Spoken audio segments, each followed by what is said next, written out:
Greetings everyone, Silver98 back at it again with another reaction. We're looking at Jason Animations. She says, I got a cat.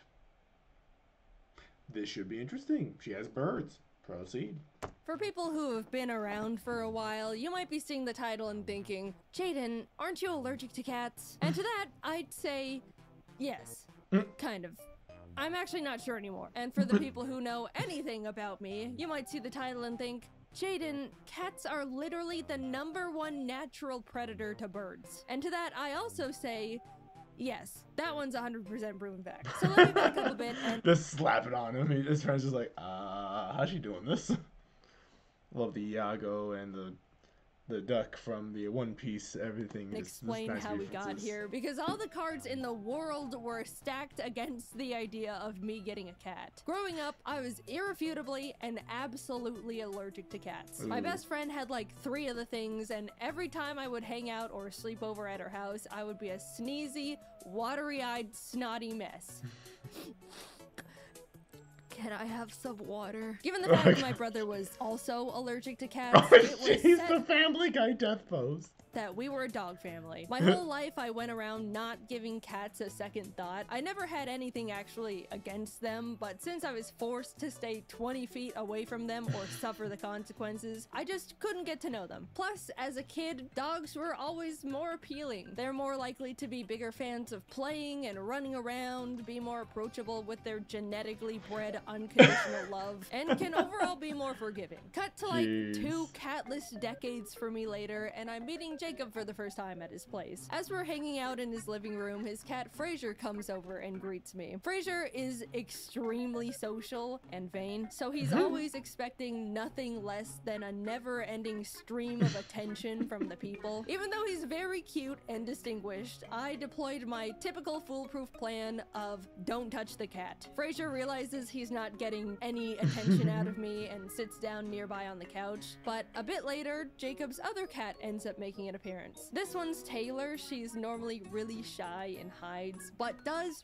really like women, which I am. Taylor ended up crawling onto me and making herself really comfy in my womanly lap. Jacob, knowing I'm allergic, offered to take her away, but this was actually the first time a cat has ever done something like this to me. I've always been a bit of a cat magnet, if you want to call it that, because I act like they don't exist, which they interpret as me not pushing their boundaries and creating a comfortable environment for them to come up to me on their own terms. But never have I felt like a cat has chosen me like this before. I told Jacob I'm happy to let her stay comfortable on me, and I'll just reap the consequences of my sewing later on. This was my first extremely positive experience with the cat, and I honestly felt really happy and special and wanted to enjoy it. A few hours later, I'm saying my goodbyes, and during the drive back home, I realized I was completely fine. No sneezing, no itchy eyes, straight up nothing. I was so confused and curious. Thus, the start of my little cat experiment began. Oh God! Every time I went over to Jacob's place, I would let the cats be as social as they wanted with me. If Taylor wanted to sit by me, I'd let her. If Fraser wanted attention, I would pet him. At one point, while we were watching a movie, Taylor literally decided to lay down on my neck, filling every one of my breaths with cat dander and hair. And you know what happened? No reaction, not even a little drip of mucus. Sometime, I'd grown out of my cat allergy and never noticed. Apparently, every 7 years, people's allergies have the chance to change. Maybe being surrounded by my friends' cats all throughout my childhood could have helped my body get more familiar with them. Either way, I've now unlocked the skill to survive cats. Oh, guys.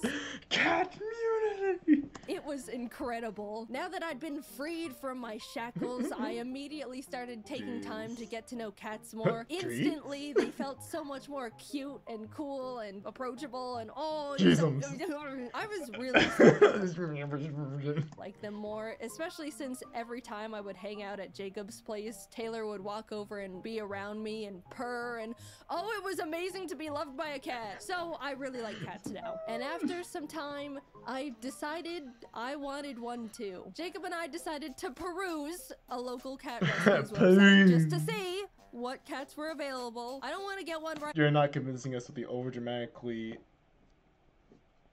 accentuations to your certain words there, and your itchy fingers ready to have a cat. Right away, there's a lot I have going on, but it doesn't hurt to— oh my god, that one! I want that one so bad. It's so cute. What's its name? Tostada? Tostada, my beloved. Jesus. We have to send in an application. We have to. Hi, my name's Jaiden. I love this cat. Please let me adopt it. Please.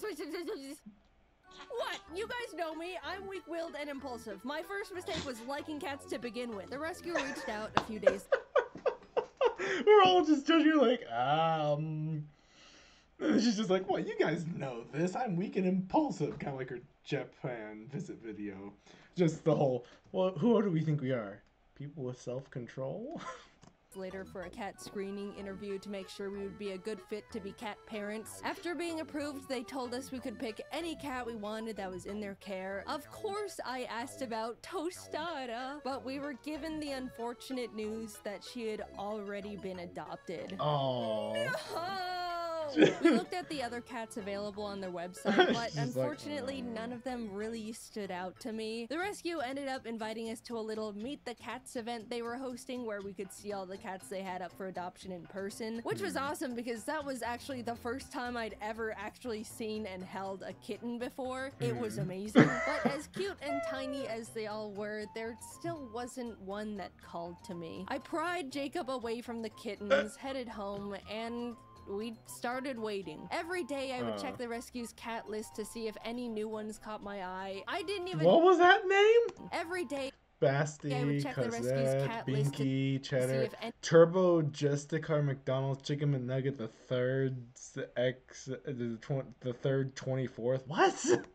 any new ones caught my eye. I didn't even know what I was looking for, but Who's waited that for cat? the universe to send me my perfect cat nonetheless. One morning, I refreshed the page and saw one new kitten added. A tortie they found in some dumpster named Scrabble, with the biggest eyes and forehead I'd seen in my life. Something about this bizarre little creature called to me. I messaged the rescue about Scrabble, and they told me she's available, putting me in touch with Scrabble's foster parents. Every day they sent me new little pictures of kitten Scrabble, and every photo I fell more and more in love with her. She seemed so silly and playful, and those eyes. We got on a video call and they told me all about how big of a personality she has. Out of the 5 other kittens they were fostering, she was by far their favorite. The whole time we were talking, Scrabble was flipping around in their arms and looking at the camera with her giant orbs. I left that call knowing I found my cat. I needed to have little kitten Scrabble. Meeting her in person only cemented it. She was shy at first, but after flinging around her worm toy, she immediately started hopping around and being the life of the party. I talked a lot to her foster parents, and they just gushed about how they wish they could keep her since they all loved her so much. Even though the rescue called her Scrabble, obviously that was more of a placeholder name. The foster parents called her Cammy, but neither of those really fit to me.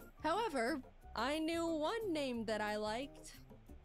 Tostada. Yeah, I stole another kitten's name and pasted it on mine. So what? Big deal. Tostada is a great name. My Tostada is way more of a tostada than the other tostada anyway. Look at her. I would have It's my tostada more than a tostada than the other one. Sure. left with little Tostada in my arms that moment if I could. But unfortunately, Jacob and I were going out of town for 3 million weeks and had to wait to take her home until after we came back. She was all I could think about the entire time. I was shoving Tostada photos in everyone's face every chance I got. The foster parents were sending Tostada updates every day. I was overflowing with yearning for this cat. She was growing and learning about the world without me. Take me home to my child. Literally, the moment Jacob and I landed, we drove straight from the airport to the foster Jesus. Even they're like, home to pick her up. I could not wait. We arrived home with +1 Tostada. I couldn't believe it. I have a mammal now. And sorry, other mammal owners, but it's the best mammal in the whole wide universe. Jacob and I spent the entire day playing with her, letting her get used to her new surroundings. She was so cute and so tiny. Here's a video of her eating wet food with a big old chomp. As someone who's owned birds for 7 years at that point, it felt so strange to have a pet that was significantly less fragile and also draws significantly less blood. You mean this thing can't fly up and get hit by the ceiling fan? Insane! I've had Tostada for a while now. She's 2 years old at the time of me posting this, and let me tell you, this thing has become a creature. First of all, eyes, still giant, and she never blinks. Look at this. She was sitting on my desk looking like that long enough for me to notice, get my phone out of my pocket, pull up the camera app, put the camera in her face, and take a photo.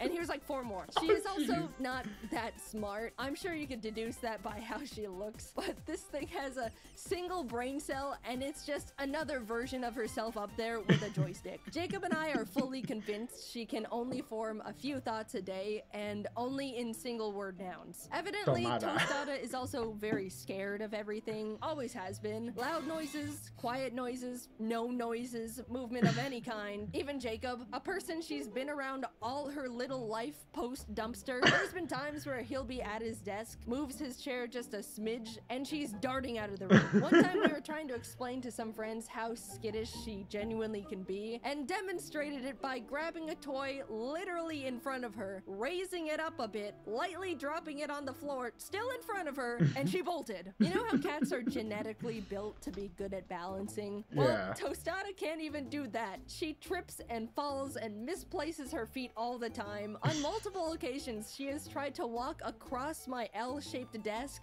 and just missed and fell down. That's What is it with the fascination the Family Guy unconscious pose? Seriously. like the one thing that makes a cat, and nope, doesn't hit the mark there either. She's gotten better, but as a kitten, Tostada couldn't even jump. After I built her first cat tower, I watched as she attempted to jump up to the 2nd level, not quite make it, and had to slam her arms down on the thing to hoist herself up like she was mountain climbing. But oh, is she the sweetest little thing. When I got a cat, I was expecting it to want its own space, come around when it wants, you know, general cat things. But this creature follows me from room to room with those high beams of hers. She sits on my lap while I'm at my computer, lays on my giant Pokemon plushes.